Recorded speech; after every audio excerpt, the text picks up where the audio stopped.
good day YouTube.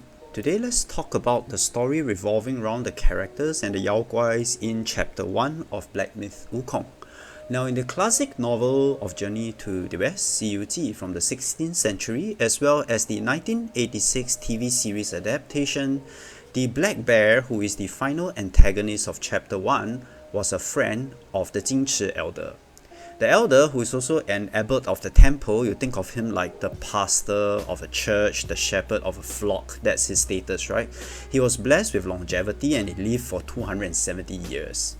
So when Triptika and Wukong went to the monastery for shelter on the road, the abbot, Elder Jinchi, insisted on seeing the Jiasha of Triptika, which is like a gift from the Tang Dynasty emperor to the monk for his journey to the west. It was a precious gift and a very expensive one. So this Jiasha, the Kasaya, was adorned with precious gems and gold, which makes the wearer invulnerable from water or fire. The elder wanted it so much because he's got some kind of a cassock fetish himself. He plotted with two of his disciples, Guangzhi and Guangmo.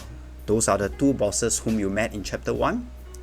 And Guangzhi and Guangmo came up with a scheme to kill Wukong and his master by setting fire to the house which they were in.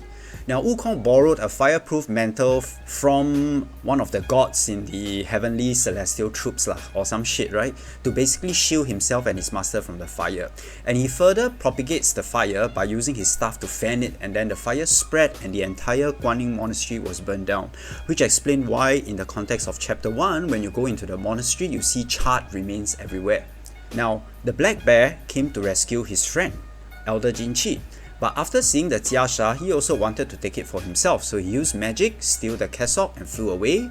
The monastery was razed to the ground, many of the residents got killed in the fire. Now overwhelmed with guilt, the abbot took his own life. The wolf Yao Guai, Ling Shizi, and the white-clad noble were close friends of the Black Bear, and Wukong tricked and killed them when they tried to go to the Black Bear's cave for the Jiasha party.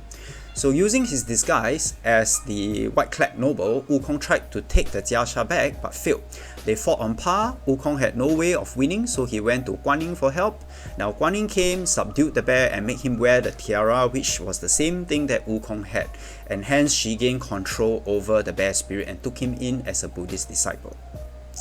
So let's take a look at the animation itself, right? Which is beautiful, by the way. This is an animation that happens at the end of chapter 1. You see a very young elder Jinchi when he was a young monk meeting the bear spirit in the forest, and instead of killing the young monk, which we thought he would do, what the bear spirit did was actually he became friends with Jingchi, and he gave a pouch of jewelry and gold and gem, which perhaps sets the tone for their character development further down the road, where both characters, although tied in friendship, are still obsessed with material wealth. Further on, you see Jingchi as a young monk growing up. He seemed to be surrounded by many monks while wearing beautiful cassocks. So I think that's where he developed his cassock fetish from, right? And I love the scene here where they showed the shadow of the black bear engulfing him to show that his inner demons are still there. The cassock that he's wearing throughout his years seemed to become more and more opulent. And eventually, you can see him reaching to the top, the leader of the temple, and he wears a beautiful cassock with the bear spirit behind. So this was probably at his peak of his powers before he met Wukong and his master. Elder Jinchi is actually a boss in the secret hideout in chapter 1, or rather he's the secret boss. He's the golden Jinchi that you fought.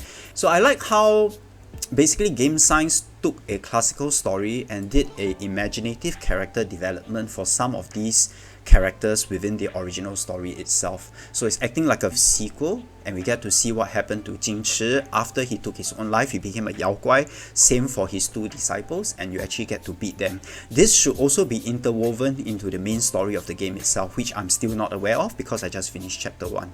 All in all, I find the storytelling very impressive on the part of Game Science, because to the Western audience, all they need to do was to sell a game that looks beautiful and in AAA standard. But to the audience of the East who are familiar with the lore of Journey to the West, this is a more discerning and probably more critical audience. They have to dive deep into the lore and make sense with the stories and bring the characters out in a fresh light without abandoning the original material. And I think that takes a lot of effort and a lot of craft. And in this case, I look forward to chapter 2 and beyond to see how they further adapt and develop the classical story of Journey to the West. Okay, that's all from me, folks. Thanks a lot. Stick around. I'll see you in the next video. Goodbye.